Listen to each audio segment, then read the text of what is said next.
नमस्कार विद्यार्थी मित्र आणि मैत्रिणींनो, MPSC गाईड या यूट्यूब चॅनलवर मी अर्जुन आपले स्वागत करतो. मित्रांनो, काल आपण संविधान सभेची निर्मिती आणि त्याच्याशी संबंधित घटकांचा अभ्यास केला. आजच्या लेक्चरमध्ये आपण संविधान सभेतील महत्त्वाच्या समित्यांचा अभ्यास करणार आहोत. या व्हिडिओमध्ये मी मुद्दामहून समित्यांची नावे इंग्रजीतून दिलेली आहेत, कारण त्यांची मराठीतून नावेही गोंधळात टाकणारी आहेत. जसे की सुकाणू समितीला इंग्रजीमधून काय म्हणायचं.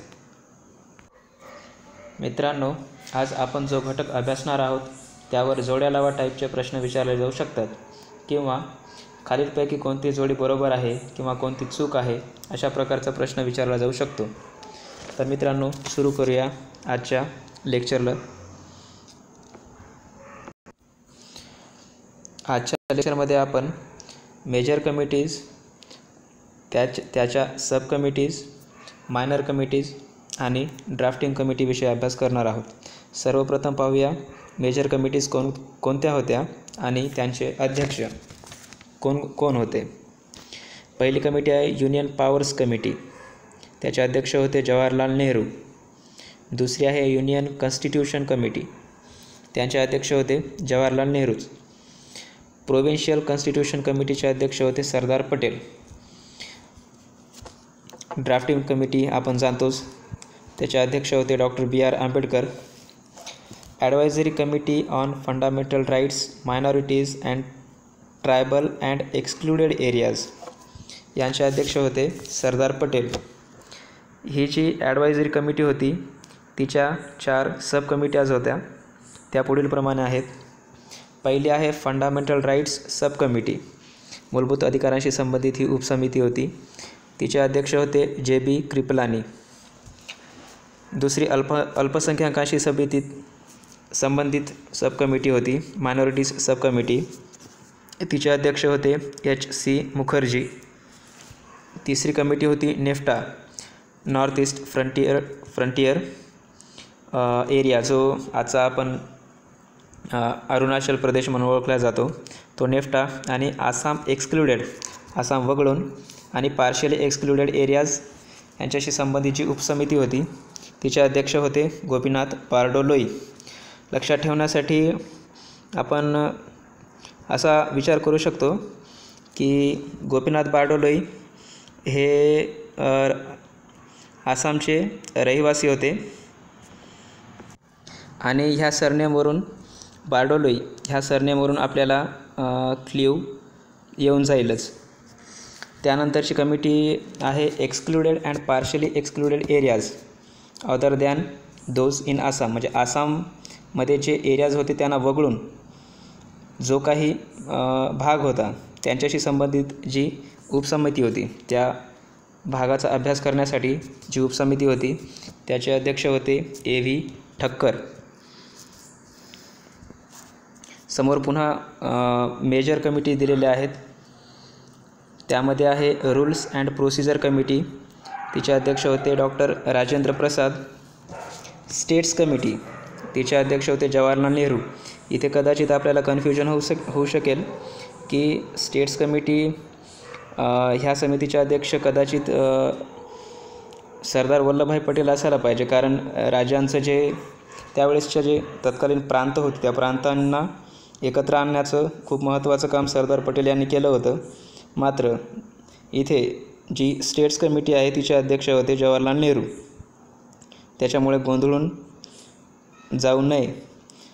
आणि शेवटची कमिटी होती स्टिअरिंग कमिटी. तिचे अध्यक्ष होते राजेंद्र प्रसाद. काही महत्त्वाच्या मायनर कमिटी आज मी पुढे दिलेल्या आहेत. त्यामध्ये committee on functions of constituent assembly. Constituent assembly, संविधान सभेची जे काही कार्यपद्धत होती त्या कार्यपद्धतीची जी समिती होती त्या समितीचे अध्यक्ष होते JV मावळणकर. आपल्याला माहीतच आहे की JV मावळणकर हे कायदेमंडळाचे देखील अध्यक्ष होते. दुसरी समिती आहे ऑर्डर ऑफ बिझनेस कमिटी. जो सभागृहामध्ये जो सभागृहाचा व्यवहार म्हणतो आपण, संसदीय व्यवहार, तर त्या समितीचे अध्यक्ष होते KM मुन्शी. तिसरी समिती होती गृह समिती किंवा हाऊस कमिटी. तिचे अध्यक्ष होते पट्टाभी सीतारामय्या. आणि चौथी कमिटी होती नॅशनल फ्लॅग कमिटी. त्या समितीचे अध्यक्ष होते राजेंद्र प्रसाद. इथेही कदाचित आपल्याला कन्फ्युजन होऊ शकतं की राजेंद्र प्रसाद हे तर संविधान सभेचे अध्यक्ष होते, मग एखाद्या समितीचे अध्यक्ष असतील किंवा नसतील ह्या गोष्टीवर आपल्याला कन्फ्युजन होऊ शकतं. तर राजेंद्र प्रसाद हेही एका समितीचे अध्यक्ष होते आणि ती समिती होती नॅशनल फ्लॅग कमिटी, आपल्या झेंड्याशी संबंधित. यामध्ये ज्या काही कमिट्या आपण पाहिल्या त्यामध्ये सर्वाधिक महत्त्वाची कमिटी होती ड्राफ्टिंग कमिटी. तिला मसुदा समिती देखील म्हणतात. तर तिची स्थापना 29 ऑगस्ट 1947 झाली. तर ही 7 सदस्यीय समिती होती. त्या समितीचे अध्यक्ष होते डॉक्टर भीमराव रामजी आंबेडकर आणि सदस्य असे होते N Gopalaswami Ayyangar, AK Thakkar, doctor KM Munshi, sir Mohammad Saadulla. इथे थोडीशी मिस्टेक झालेली आहे प्रिंटिंगमध्ये. त्यानंतर एन माधवराव यांची नियुक्ती नंतर झाली. कंसामध्ये BL मित्तर हे नाव दिलेले आहे. तर त्यावेळेस BL मित्तर यांची तब्येत खालावली असल्याकारणाने एन माधवराव यांची निवड ड्राफ्टिंग कमिटीवर झालेली होती. त्यानंतर शेवटचे सदस्य होते TT कृष्णमाचारी. ह्यांची निवडही नंतर झाली होती, कारण जे आधीचे सदस्य होते DP खैतान त्यांची 1948 मृत्यू झाली होती. तर ड्राफ्टिंग कमिटीने मसुदा समितीने आपला मसुदा हा 3 टप्प्यामध्ये संविधान सभेमध्ये सादर केला. इथे सादर करणे आणि मसुद्याचं वाचन करणे यामध्ये फरक मी मुद्दामहून दिलेला आहे. तर मसुदा सादर हा 3 टप्प्यामध्ये झाला. पहिला मसुदा सादर झाला फेब्रुवारी 1948. त्यानंतर ऑक्टोबर 1948 दुसऱ्यांदा मसुदा सादर केला गेला आणि अंतिम मसुदा नोव्हेंबर 1948 सादर केला गेला. त्यानंतर ज्यावेळेस अंतिम मसुदा हा संविधान सभेमध्ये सादर केला गेला त्याच्यानंतर मसुद्याचं वाचन संविधान सभेमध्ये केलं गेलं आणि त्याच्यानंतर त्यावर संविधान सभेमध्ये चर्चा घडवण्यात आली. तर पहिले वाचन हे 4 नोव्हेंबर 1948 झालं. 15 नोव्हेंबर 1948 मसुद्याचं दुसरं वाचन केलं गेलं आणि अंतिम वाचन सुमारे 1 वर्षाच्या नंतर त्याच्यामध्ये मोठ्या प्रमाणात सुधारणा करून 14 नोव्हेंबर 1949 या दिवशी मसुद्याचं अंतिम वाचन केलं गेलं.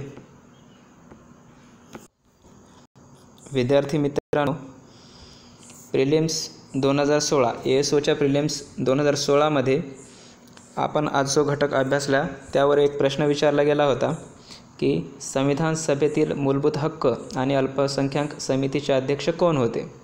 ऑप्शन खाली 4 होते. 4 ऑप्शन असे: पहिला doctor BR Ambedkar, 2 JB Kripalani, 3 Sardar Patel आणि 4 जवाहरलाल नेहरू.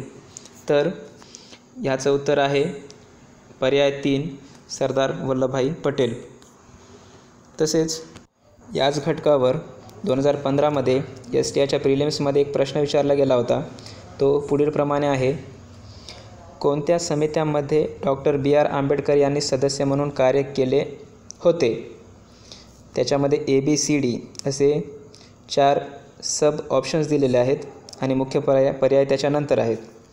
तर सब ऑप्शन्स असे: A मूलभूत अधिकार समिती, B अल्पसंख्याक उपसमिती, C सल्लागार समिती आणि D राज्य समिती. तर यामध्ये राज्य समिती यामध्येच फक्त डॉक्टर BR आंबेडकर हे सदस्य नव्हते. बाकीच्या ज्या 3 समित्या आहेत, मूलभूत अधिकार समिती, अल्पसंख्याक उपसमिती आणि सल्लागार समिती, ह्यामध्ये डॉक्टर आंबेडकरांनी सदस्य म्हणून काम केलेलं होतं. तर मित्रांनो, आज आपण